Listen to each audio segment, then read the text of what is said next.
Hello, I'm Kamal Santamaria. This is Counting the Cost on Al Jazeera, your weekly look at the world of business and finance. This week, money and power in China. As the changing of the guard in the People's Republic draws closer, we look at just how financially rewarding being in politics can be. And then what could have been the next China on a smaller scale, but corruption, a banking crisis and a lack of leadership has left Vietnam wondering about what might have been. And we'll get behind the numbers and explain why Iran's currency is in free fall. What is going on there, and is it the result of all those international sanctions? But our big focus this week is China, never far from the economic or political headlines, but we want to go behind those headlines to find out where China's riches and influence really come from, especially as there is about to be a leadership change there at next month's National People's Congress. Now, the thing to always bear in mind is that China is increasingly a communist country in name only. It's really embraced capitalism. We know that because China is an economic powerhouse, the world's factory, as they call it. That can't be disputed. But as we'll show you in this program, that prosperity extends well into the political echelons and in some very, shall we say, non-communist ways. Take Bo Xilai, the politician who was so very publicly expelled from the Communist Party. Now, whilst preaching those communist ideals, he did also manage to amass $1.3 billion and in the process sent his son to public school in Britain. Or Ling Juha, a close ally of President Hu Jintao, who was demoted from the party's Politburo General Office. Now, the South China Morning Post reported Ling's son died when his Ferrari crashed, which raised some questions about how a government official on less than $30,000 a year could possibly afford a luxury car worth $800,000. The Communist Party is sensitive to such shows of luxury as the divide between the rich and poor grows. But interesting, the latest Hurun report, a luxury magazine which ranks China's richest, says there are 251 billionaires there. The richest is the soft drinks entrepreneur Zhong Xinghao, who's also the 23rd richest person in the world, estimated to be worth $12.6 billion.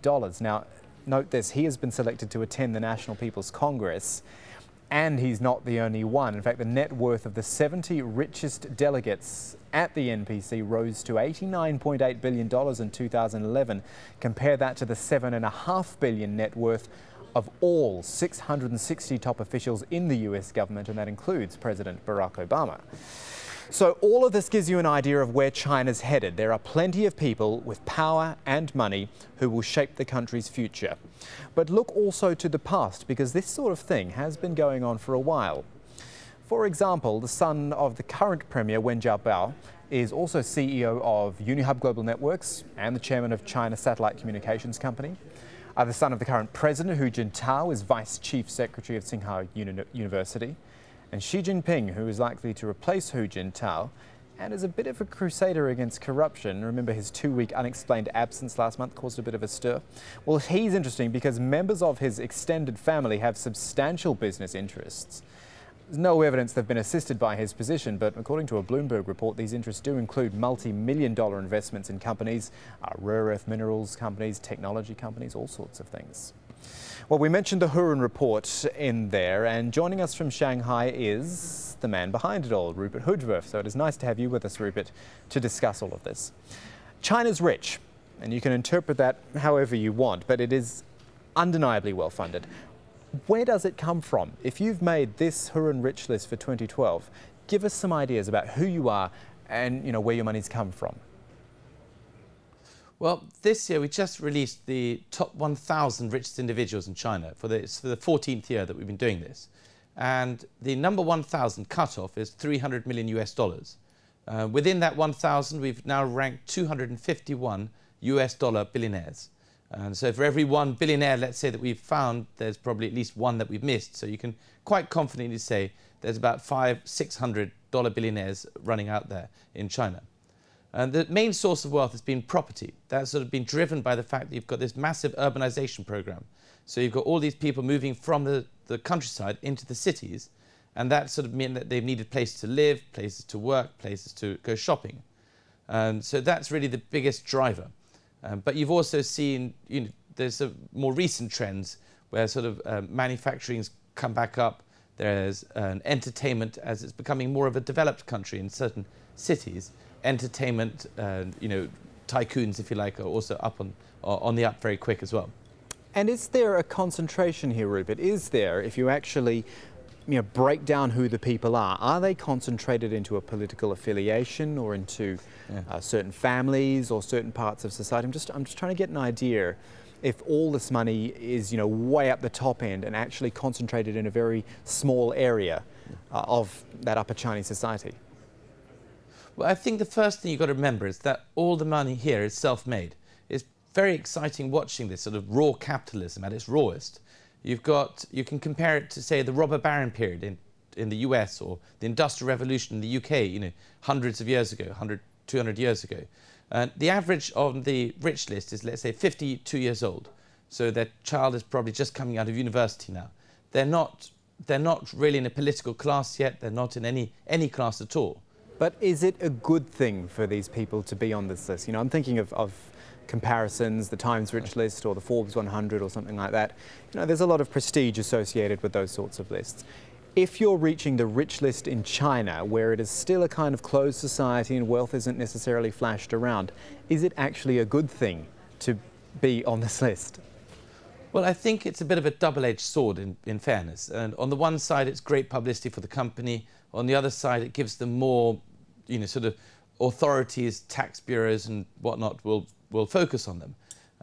But I think as the entrepreneurs have sort of grown up over the last, say, decade, which has been the real sort of money-spinning years, so we've found that these entrepreneurs are more and more self-confident. They don't need to hide their money under a bushel. There's loads of entrepreneurs. For every one person on the list, as I was saying, we've missed at least one, possibly two people. Those are the people that are scared. But the people on the list, they're getting confident. They're not, they've got political status in some cases, as I say, advisory to political departments. Possibly even, if they're going international, they're having the red carpet rolled out for them. I mean, we've seen it very much in the last 2 years of, these entrepreneurs are entrepreneurs. They're savvy, brilliant, in many cases, ruthless business people. But one thing they're not just sort of, just got it from, they're all self-made. Okay, but doesn't it all sort of go against what China wants here? I'm talking about the rich-poor divide. If you've got these, as you say, self-made entrepreneurs doing very well for themselves and they're making the money themselves, it's homegrown money, but it accentuates that rich-poor divide, which is, I think, something China doesn't really want. Well, the rich-poor divide is clearly a fact, and they haven't published a Gini coefficient for a number of years, which measures the disparity of wealth, and apparently it's very big here. The big challenge is to sort of keep a harmonious society, as they call it out here, whereby the rich, or the haves, if you like, they're actually starting to trickle down their wealth. They're giving employment, perhaps they're doing more active in charity, and they're sort of pushing business and society forward. And if you look at the new jobs being created in China, about 90% now are coming from the private sector. In terms of taxes paid, it's just over half now is coming from the private sector. And you've got to remember, this was from a standing start as little as 30 years ago. So yes, it's come a long way. It's sensitive, but I think generally the consensus here is that we've got to develop the private sector. It's dynamic, it's moving forward, and it will probably be very healthy for growth in the future. All right, that's Rupert Hoodworth joining us from the Hurun Report. He was in Shanghai there. Thank you, Rupert. I want to deal with the politics now, and as you can see, we're going to New York for that. Martin Jakes, who is the global best-selling author of When China Rules the World, and I should also say he's a senior visiting research fellow at the London School of Economics. Martin, welcome to Counting the Cost. First of all, let's deal with the current event, as it were, the National People's Congress, which is coming up next month in China. It is the point where power will be effectively handed over. What sort of changes, or otherwise perhaps, do you envisage when Xi Jinping actually becomes leader, given this is really a ceremonial handover? Well, I don't think we'll see anything like, dramatic, like the first 100 days or something like that, because the Chinese leadership tends to prefer, what shall we say, seamless transition. But I think if you go a bit further forward than that, then I do expect to see a significant shift. I think faster economic reforms towards reorientating, rebalancing the economy in a more consumer, less export-driven way. I think we'll see some moves on foreign policy. I don't know how quickly those will come, but there's at the moment a bit of a lag, I think, between where foreign policy is at and where what China has become. And this is very obvious, I think, in Asia, especially East Asia. Most of all, one of the key questions, I think, is whether they can really get hold of the question which has been thrown up by one of the questions thrown up by the Bo Xilai case, which is how do they constrain wealth making and wealth gathering by top leaders, which I think is a source of a lot of resentment in China. And I'm sure it is, and we've already seen in this show, even on just a perception level, the amount of money that is concentrated in those upper echelons. Can I go back to the point you made, though, about the Chinese economic model, moving away from exports, becoming more domestic? How big a turnaround is that? On this show, I've likened it previously to sort of a big ship which needs a lot of work to slow down and then turn around. Or do you think it could actually be done in, a matter of years? Well, I think it depends how they tackle it. I mean, if they tackle it by a steady process, then I think it can be, relatively speaking, a sort of steady process of shifting and rebalancing. And I don't think we should underestimate how much already the Chinese economy has been rebalanced. It is no longer correct to talk of the Chinese economy as simply a labour-intensive, export-driven economy. There have already been very marked shifts, and you can see this actually in the economic geography of China, the way in which Guangdong has changed, the Yangtze Delta, Shanghai, etc., have changed, and they've become increasingly sophisticated economies with a lot of the old export-driven, relatively cheap labour production lines moving into the interior, to Chengdu, to Chongqing, and so on. So you think then, sorry to interrupt you, you think that the way China's been painted, the world's factory thing, taking other countries' jobs, Mitt Romney's making a big deal about this on the campaign trail, that China's taking up all of US jobs.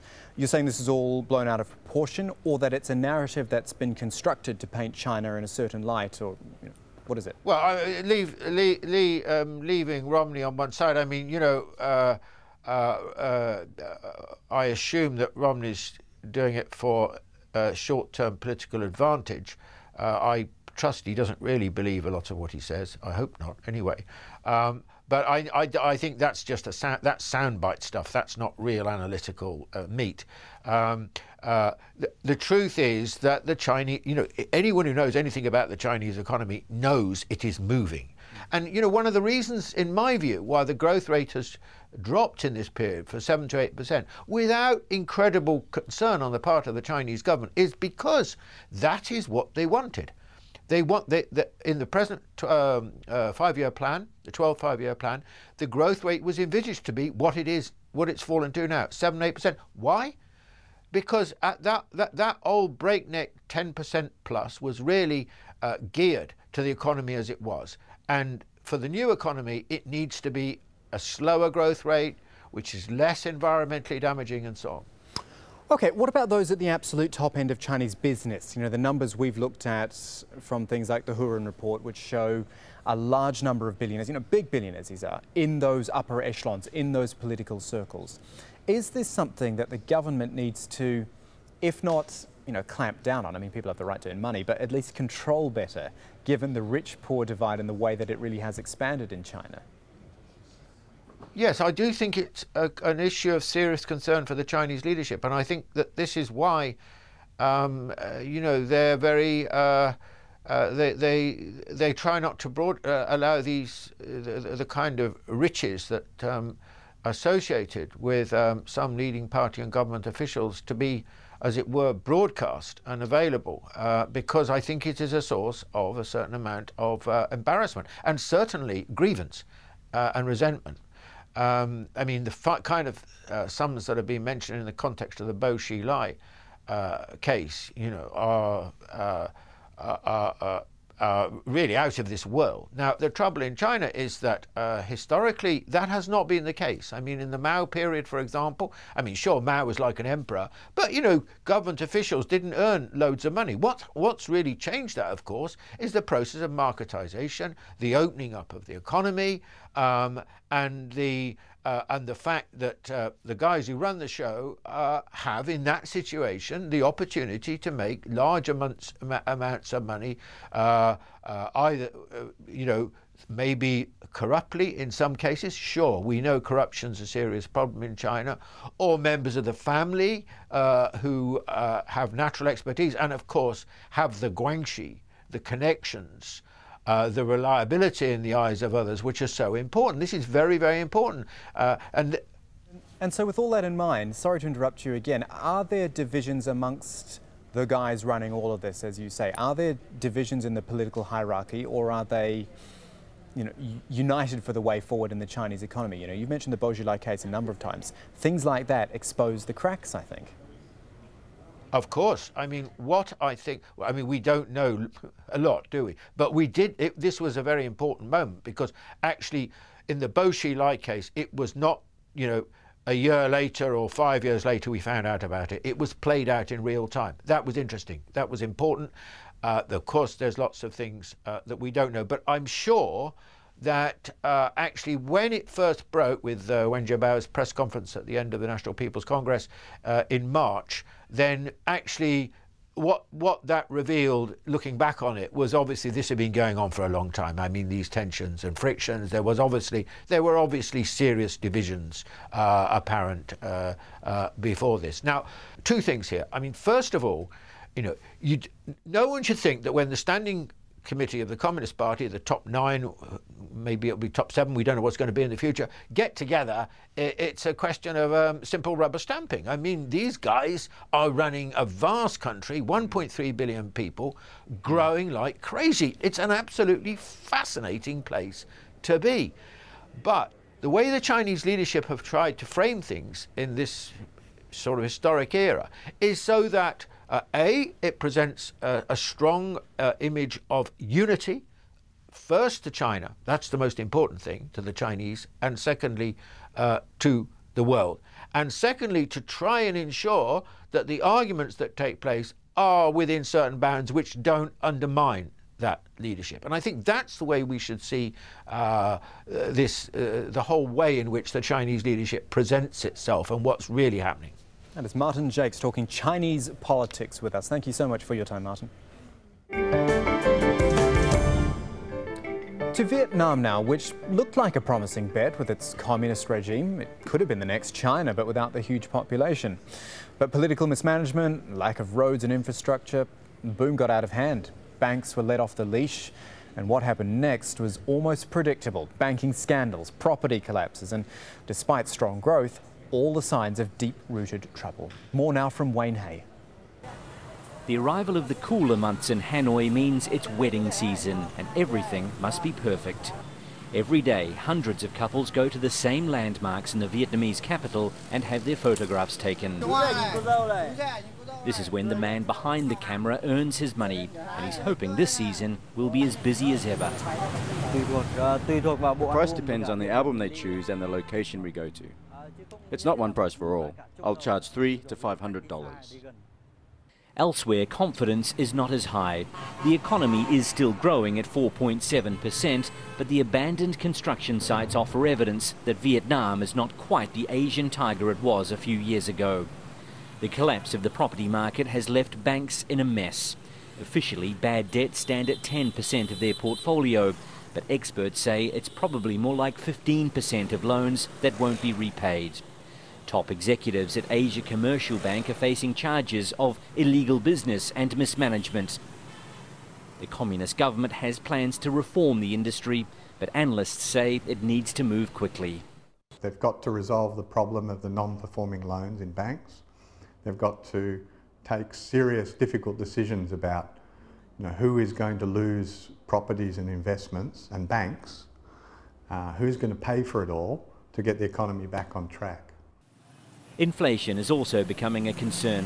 It's not expected to reach last year's peak of 23%, but it is accelerating. Another problem that's impeding more foreign investment is the system of large state-owned conglomerates that dominate infrastructure developments and other big business.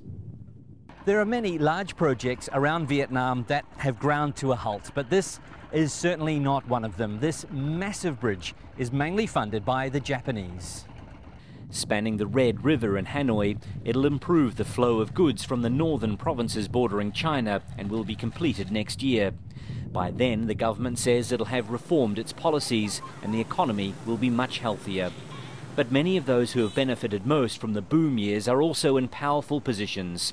Reform would mean relinquishing control, and that's something they may not be prepared to do. Now, Iran, and perhaps some proof that all those US and European Union sanctions are crippling the country. But it's going well beyond the controversial nuclear program. Iran's currency, the rial, has hit record lows against the US dollar, and inflation is running at more than 25%. Iran's president blames the country's enemies for it all, but insists the weak currency isn't hurting the economy. Have a quick listen. Everyone is aware that foreign trade and commerce don't have a very high share in the Iranian economy, but the figures are being used in the psychological war for a greater effect on the markets. The number of US dollars being exchanged in our country is not that big, but some people are mixing the internal situation and external trade. Okay, so let's look at the external trade, because this is where the squeeze is really on. Iran used to export up to 2.2 million barrels of oil a day. That was last year. Now, according to Reuters, it's 1.2 million barrels. The problem is Iran can't sell oil in US dollars or euros, nor can it access the $106 billion in its international accounts, which have been frozen. So it's got a liquidity problem. In fact, it may just have about $70 billion left and is spending more than $2 billion a week importing goods and services.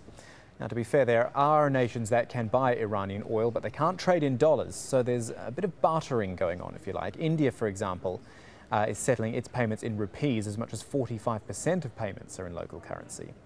Now, Iran exported $9.5 billion worth of crude oil to India, but India only exported back $2.7 billion in goods, which leaves a huge shortfall in the value of barter.